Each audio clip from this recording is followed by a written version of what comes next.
بسم اللہ الرحمن الرحیم۔ قابل قدر محترم ناظرین، آج ہم اس ویڈیو میں یہ بتلائیں گے، یہ ذکر کریں گے کہ روزے کی حالت میں ناک یا کان میں دوا یا تیل ڈالنا کیسا ہے۔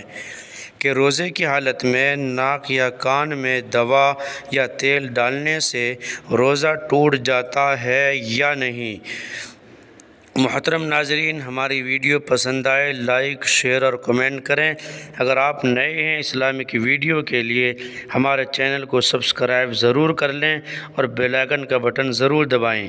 تو چلیے عرض کرتے ہیں کہ روزے کی حالت میں ناک یا کان میں دوا یا تیل ڈالنا کیسا ہے۔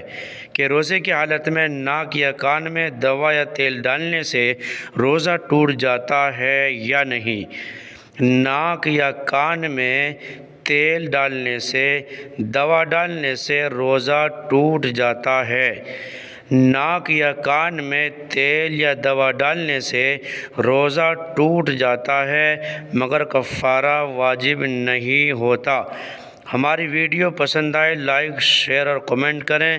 اگر آپ نئے ہیں اسلامک ویڈیو کے لیے ہمارے چینل کو سبسکرائب ضرور کر لیں۔